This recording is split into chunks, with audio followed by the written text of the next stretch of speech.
Yeah? Good. Good evening, everybody. Good evening. Well, today we're going to talk about a little bit about, well, my name, for those who don't know me, my name is Roberta DeCastro. I am a psychologist. I practice therapy. I use different types of therapy in my practice. Talk therapy. We do EMDR. It's a type of a trauma therapy, which is really beneficial for people struggling with trauma. What is that exactly, if you don't mind me asking? No, I don't at all. EMDR stands for I, movement. E is I, M, movement, EM, D, desensitization, and reprocessing therapy. I like that question. Thank you for asking that. Very good. Yeah, yo, she did? Okay. So EMDR is, I can even explain to you guys in words on how healing EMDR is and how deep into so many issues you can. So EMDR is a therapeutic method specialized for people that has been through trauma. The problem with that is most people that sit on my chair and I say, so what brings you in? Any traumas?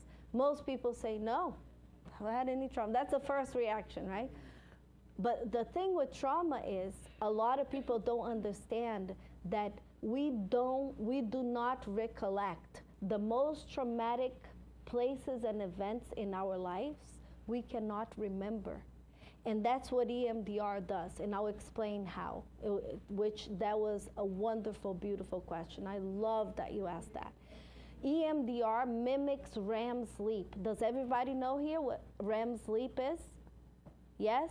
REM sleep, when we go to sleep, our eyes move really quickly from one side to the other. And when that happens, there's a huge connection happen in your brain. In between your emotional and your rational brain. So your emotional brain and rational brain, they need to communicate. And they communicate every night when you go to sleep through something called REM sleep, through your eye movement. So when your eyes move, your neuroconnectors communicate. The left hemisphere, the rational brain and the right hemisphere of your brain are communicating. They are talking. They are saying, "Hey, you know that car accident that happened? You know, the rational brain says, yeah, you know, you're gonna be okay, you know, because it flipped, but you didn't hit your head, you know, you just hurt your feet. You're gonna be okay." And then the emotional brain says, "Are you sure I'm gonna be okay? I'm so fearful." And then the rational brain says, no, everything will be okay. The REM is happening, the communication between your rational and emotional brain. They are talking. When you wake up, guess what happened? Your frontal lobe, this part of your brain, processed the information, the trauma, and therefore you do not have PTSD because your brain did not go into the flight or fight mode. The frontal lobe said, okay, I can handle that. I can process that. And REM happens. See? So, but when there is a very impactful trauma that our brain, which we think is very smart, our brain is not smart at all. So what happens is when there is a very impactful trauma, rape, right, abuse, all kinds of trauma like that, when you go to sleep, guess who here had been through a traumatic event that said, I couldn't sleep at night? After the trauma, I couldn't sleep. And guess what happened there? You couldn't sleep, REM didn't happen. And guess what the frontal lobe does? It throws the trauma to the hippocampus area of your brain. And the hippocampus, that is a problem. That is a problem. When the brain cannot stand the trauma, it throws the trauma and says, I don't want to deal with that, the frontal lobe. It says, no, I don't want to deal with that. It throws that information through the hippocampus to the hippocampus. The hippocampus acts like a box that is locked. It keeps that information in there. The hippocampus is directly connected with your nervous system. And then it starts causing emotional issues, physical issues, and all. So that is how, I'm telling you, most of people that struggle with mental health issues, I can guarantee you, it's the result of a trauma that was unresolved. So the hippocampus holds the information, holds the memory. That's why we forget. We forget, completely forget. So I treated this girl and her sister. No, nothing is happening. She came in, she was cutting. She was very depressed, very depressed. And she said, no, never had, I don't, you know.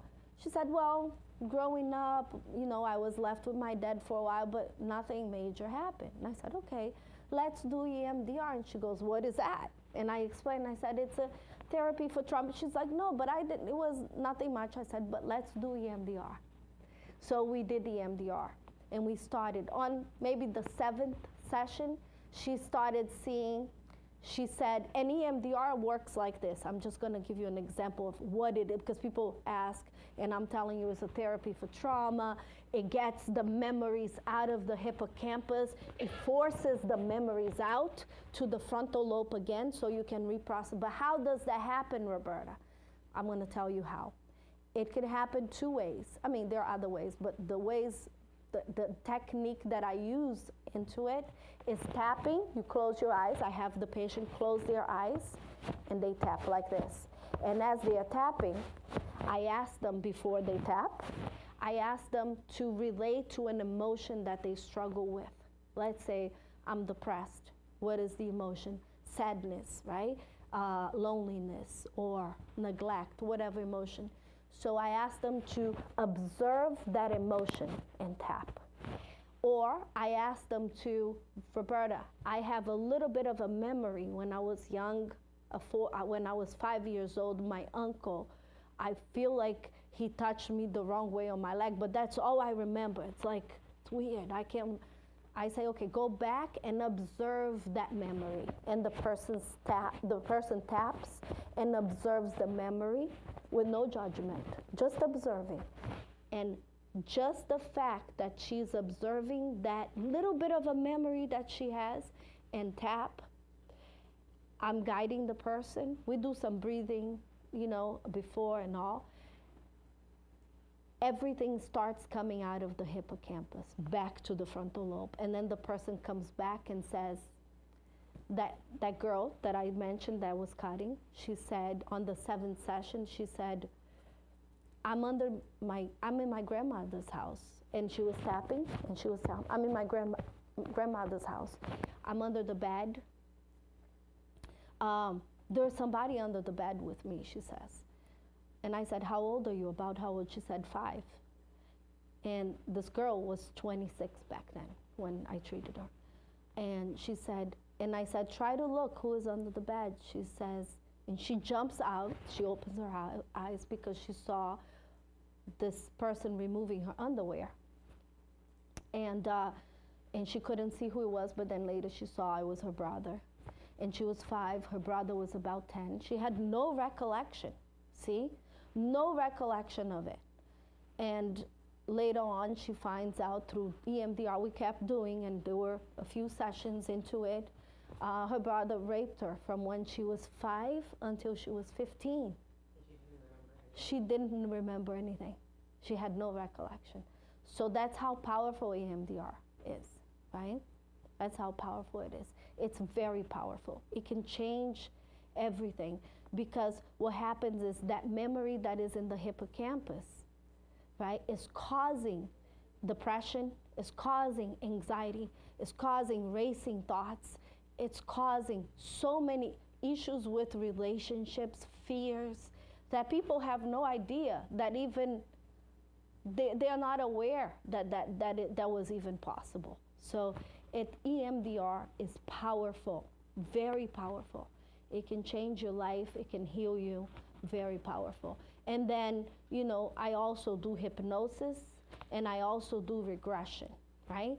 I do regression, which I shouldn't call regression, but everybody just knows regression. But what I really call it is quantum healing regression / progression, right? It's past life stuff, which I shouldn't even call past life because past lives don't exist, right? Everything is happening simultaneously. Everything is happening. There are different realities that here in this third dimensional world we know as past lives because we think that time exists.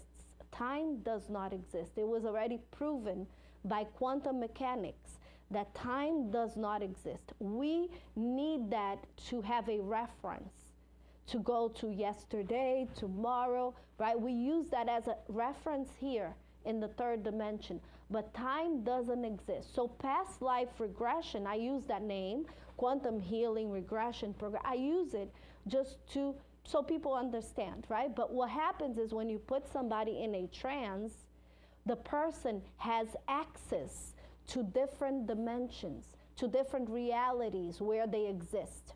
And they are existing, we are existing in all these realities, which we call past lives, future lives, but they are all happening now. So when we put somebody in a trance, they are able to access different realities, and that's what they see. And what happens is we bring energies, different energies from different realities. I'm going to give you an example. This girl looked for me, and she had an issue with driving. 28 years old, never drove before in her life. She said, Roberta, I have a car. I bought it. It's brand new. It's in my garage. Every time I sit on the wheel, I get panic attacks. I start crying, shaking. I can't drive, and I'm so tired. I cannot go to work. I cannot go anywhere without an Uber, without somebody picking me. I'm so tired of it. They said, you can help me. So we put her in a trance, brought her to a reality where she was driving, and her mother in this life was her aunt. Her sister in this life was her mother, something like that. And the car flipped going down the hill, and both of them died. She was paraplegic, and that's where she was bringing the energy of fear. That panic attack that she had, she was bringing from that reality that she had access to. So when the person accesses the information of what the energy is that she's bringing, she's able to get rid of that energy. So then I ask the person to scan their bodies, their emotional, spiritual, and physical bodies, and locate the energy that is in the body that is causing the fear of driving in this life. So that is why we do quantum healing regressions and progressions. That's the only reason why, because we want to remove the energies that are blocking us in this life from moving forward. We want to remove the energies of fear, of depression. We want to move the energies that are causing racing thoughts, that are causing you physical issues, that are causing you mental issues. We remove the energies. So the person locates the energy. Roberta, it's dark purple, and it's on my neck or in my chest. And I say, take a deep breath. We are going to start removing, let go, and the person can see it being removed. When you are in a trance, you no longer have, there's no barriers, there's no judgment. So you have access. You're no longer in 3 dimensions. You can go to 4th, to 5th, to 6th, so you're able to see everything inside and out. So that's the fun part about it, and that's the interesting part about it, because you are able to let go of the energy. You can see it being removed. You can see everything. You can see the other people that were in your past lives, and you can see who they are in this life by just looking inside their eyes. And you can see, oh, I see a woman, she's cooking. I'm a boy in that life. I'm in the kitchen. I'm running around. Who is that woman? Oh, she's my mother. And can you look inside her eyes? I ask. Look inside her eyes, and you will see who she is in this life. As soon as you fit your eyes into that person's eye in that life, you'll be able to recognize that person in this life. Oh, my sister. My mother in that life is my sister in this life. Because we usually come back around the same people, unfortunately. We usually come back around the same people, right? So it's very interesting. So I do hypnosis and I do regression and I do all of that. And I think, I thought it was a very interesting topic to bring in tonight because a lot of people ask me all the time. So I think when I speak collectively, it's easier than just explain one by one, oh, this is what it is, this is what it is. So I thought I would explain it to more people, so it's easier. So I think that there is a huge problem today, a huge problem. And the reason why I chose to talk about spiritism and mental health, spirituality and mental health, is because I find that today, I got a lot of calls saying, listen, I need help, I'm struggling, but I need a spiritual therapist. That's why I'm calling you, because I'm having a lot of spiritual experiences. A lot of people say that to me on the phone. I'm having a lot of spiritual experiences. You would be surprised of how many people think they're having spiritual experience, but they are not spiritual experiences. They are not. So they sit on my couch and I start diagnosing, because it's my job. I do therapy and I diagnose people. And a lot of the times, people that think they have spiritual experiences, they are having one of the two diagnoses I'm going to tell you. It's either, not so much, but more, bipolar, bipolar 1. When you have bipolar 1, there are 3 different types of bipolar. When you have bipolar 1 disorder, you have delusions, and sometimes you see things that are not there, and you believe things that are very similar to spiritual experience. You believe you are having spiritual experience. It's because of the bipolar symptoms, right? You have hallucinations, you have delusions, some people with bipolar 1. What is bipolar? Do you guys know what bipolar is? Yes? No? Do you want to hear about bipolar or no? Yes? Okay, so bipolar is 2 polars. The microphone here has 2 polars, this polar and this polar. Because a lot of the times I hear people saying, oh, she's crazy, she's bipolar. They don't even know what bipolar is, right? They think bipolar is when you change personalities. That's not bipolar at all. Bipolar has nothing to do with personality. Then we will be talking about personality disorder. Bipolar has nothing to do with personality disorders. The person that is bipolar does not have personality disorder unless they have dual diagnosis, and they do have a personality disorder and they have bipolar. But bipolar, 2 polars, 1 polar here, 1 polar there. 1 polar, polars are sides, 2 sides, 1 side here, 1 side there. This side is depression. The person is depressed for about a month, sometimes 2. And this side is manic, or maybe 3 weeks manic. Then let's say in a month, so we all understand, inside a month there are 4 weeks. If you're bipolar, let's say 3 weeks manic and 1 week depressed, or the opposite, 3 weeks depressed and 1 week manic. That is what bipolar is. Now, what are the symptoms of depression? So a person that is bipolar has to be manic and depressed. 2 weeks manic, 1 week depressed. That's how it works. Manic and the symptoms of mania. Mania is like agitation, extreme agitation. That's what manic is. Like you are feeling very agitating, racing thoughts, you are talking a lot, you can't sleep. That's mania. These are all symptoms of mania. You are very black or white. You're very religious and very attached to your beliefs, and you know, and those are impulsivity. You're very impulsive. You're buying a lot. You're driving like a crazy person. You're making very poor decisions. Symptoms of mania. Now, symptoms of depression. And they are separate from each other, right? But there is a bipolar with mixed features where you can experience both. Mania, symptoms of mania, the agitation, poor decisions, racing thoughts, can't sleep, The symptoms of mania and depression together. Everybody here knows depression is not feelings of sadness only. Depression, for you to be diagnosed with depression, you need to be lack of motivation, very hard for you to get out of bed, could many times have racing negative thoughts.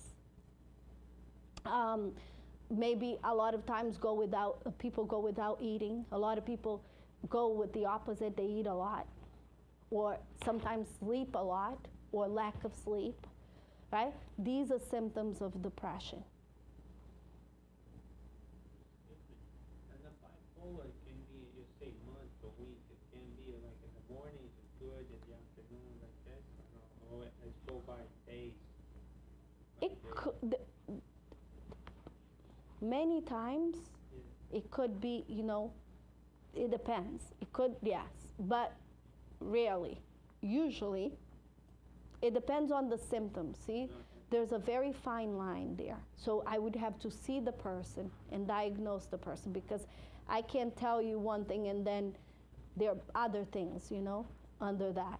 But usually when there's mood instability and the symptoms of depression and mania in the same day, usually a lot of the times it depends, like I said, right? If the person is also cutting themselves, it could be borderline personality disorder, where you are happy when you wake up, you're agitated, you can do, and inflated self-esteem with the mania. The people that think they're gods, I can do it all, I have it all, I'm so pretty, I'm beautiful, oh my God, everybody's gonna look at me when I walk in that place. That's a symptom of mania as well. But borderline personality disorder, what they have is mood fluctuation. So it will look like that, like they're depressed in the morning, and like they are very happy 2 hours later, and then 2 hours later they're depressed again and irritable. And so mood fluctuations can happen in many different diagnoses. So that's why it's very catchy sometimes to try to diagnose a person, especially family members, right? Because there's a lot of emotions involved. There's a lot involved. So the best thing to do when you believe that you have a family member struggling with depression, anxiety, whatever it is, something wrong, right, is to guide them to get help, to go see a therapist, to go see a psychiatrist. And there is nothing, absolutely nothing wrong with taking medications, right? The thing that I don't like about spiritism and spiritualism and spiritual people is that a lot of them struggle with bipolar, and they think it's the spirits telling them. They are so delusional. And believe me, I know so many. They are so delusional that they think that it's spirituality, and it's not. It's so not that if you go get treated with therapy, medication, the spirits are gonna go away. Guess why? Because it wasn't spiritual. Now, if you go get treated and you still have these experiences, yeah, okay? But I see more of people that are delusional than spiritual, believe me. Oh, it's my job, I'm a therapist, right? But I see a lot of people coming in that are telling me I'm so spiritual, and it's not, it's delusions. It's symptoms of schizophrenia or bipolar. So number 1 was bipolar, and 2 was schizophrenia, the second one. Schizophrenia is a lot more there, You can't go wrong. If somebody is struggling with schizophrenia, it's very apparent, because it's not like, oh, it's every day. You're seeing a dead baby on the floor, somebody, a spirit, a ghost, you're hearing voices. Every day, that's not spiritual, that's schizophrenia, okay? Because spiritual people that are mediums, it's a controlled situation. It doesn't, okay? It's not out of control like that. Mm-hmm. Yes. Does that the one that the EMDR, eye movement. Mm-hmm. Does it work for schizophrenia patients? If the patient is being treated with medications, yes. Yeah. Oh, yeah. If you are taking medication, it works for anybody. So it will help that person with the schizophrenia in a way of In a way, better? yes, because I'll tell you why. Schizophrenics are very traumatized in so many ways. So you help them so much, very much so. Because just having that disease is very traumatizing, right? Yeah. I've worked with schizophrenia patients for a long time. So, and of course, I'm not going to say to you, actually, I'm going to tell you this. Every disease that we get, emotional, mental, physical, any disease, of course, it's spiritual, right? Do you guys understand what I'm saying or no? Right? Everything is spiritual, right? Because there's an energy that we are bringing. That's what we need to understand. Something that happened, that we are bringing that energy. And I'll tell you how it could be physical, right? How like how spirituality is physical. How it can, everything is spirituality first, and then it becomes physical. Because we are spiritual beings. We have a spirit. And this spirit here that is in me has lived many different realities and experienced many different traumas. I'll give you an example. I treated this girl. She had cancer. So I treated her since she was 8 years old. She didn't have cancer back then. And listen to this. Her mom and father fought a lot of fighting in the house. So when she was 12 years old, she said to me one day, Roberta, I feel like I'm the mom. I'm so tired. It's so much. And she saw her parents fight verbally, physically. And her mother was very smart, a lawyer. And I kept telling her mom, can you please stop fighting in front of your kids? One day, she saw her father rip the clothes from her mom's body. She came in, she told me. And I said, next time your daughter reports anything like that to me, I'm gonna have to report you. Anyways, she calls me a few months later and she says, I can say her name. And she says, so-and-so, I can't bring her to therapy, Roberta, I'm sorry, I'm gonna have to cancel. She has cancer. I said, what do you mean? 12 years old. She has bone cancer. And her cancer was right here, on this bone, right here. And she starts crying on the phone. She says, my fault, isn't it? Anyways, I said, you need to bring her immediately. And they are from India. So they are Indians. And Indian people, they are very into past lives, regressions, and all of that. And I said, you need to bring her immediately. And she goes, and I only did talk therapy with her daughter, play therapy, right? And I said, and she says, but I have to bring her. I said, I do quantum healing regression. She goes, what? You never told me that. I said, I know, but I'm telling you now, you gotta bring her in. So she sat there. We had over 50 quantum healing regressions with this girl, over 50. And let me tell you, every life reality we brought her to experience, she got hurt here. She was a soldier in one of the lives. This was over 6 years ago. She jumped out of 9/11. She was in the building. She was a man. And she jumped out of the building. Every life that we brought her, one life she was brutally abused and in this area. And so she brought cancer in this life to the same place. See how energy transfers? I did regression with one of my patients, and he has heart issues. He has heart problems. I brought him back to a life, a reality, where he got stabbed and he died on his chest. So do you see how we bring everything spiritual? We bring energies from other realities. Did that help the girl, like heal? She healed of cancer. She did. She did, of course.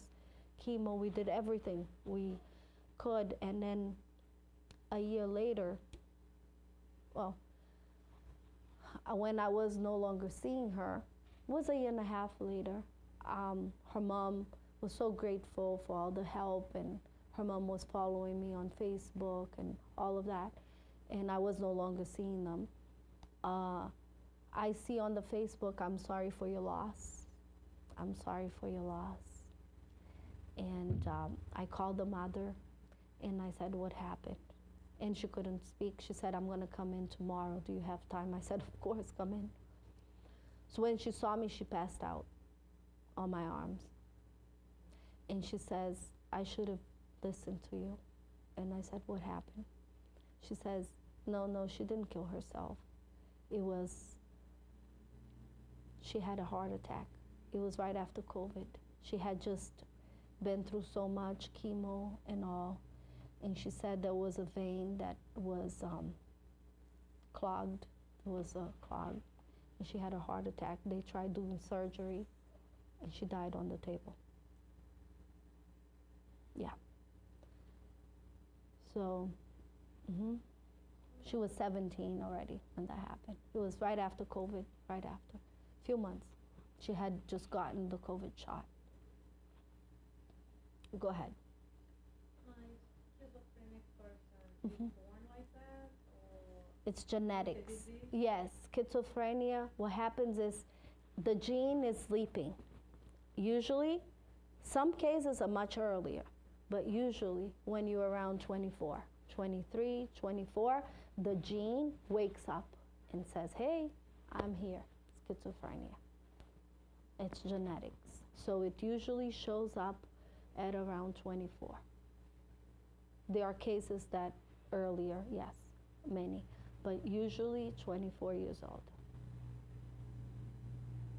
Any other questions before we finish? Okay. What kind of advice do you have for people with anxiety? Advice for people with anxiety. Very good question. I like that. So we have this organ in our brain called the amygdala. Have you heard? Okay, the amygdala is the flight or fight, that is the organ, right? That responsible for the production of chemicals that causes depression, anxiety, and all of that. And the amygdala, with time, as we get older and have more trauma and more problems and more issues in life, the amygdala grows. It has been proven through research, scientific research, I'm not making it up, you can Google it, that the only thing that decreases the size of the amygdala that grew because of trauma, the only thing, because when the amygdala grows, the chemicals that are being produced are produced more. They are increased as well, the chemicals of anxiety and depression. So when it grows, your brain, your amygdala is producing more of that. The only thing that decreases the size of your amygdala, it has been proven. They put people into mindfulness meditation. And after 2 months of mindfulness meditation every day, they put the people under the scans and they saw their brain. The amygdala decreased in size. Mindfulness meditation. If you practice meditation, go to YouTube, type in guided meditation for anxiety. Breathe, inhale, exhale throughout the whole meditation.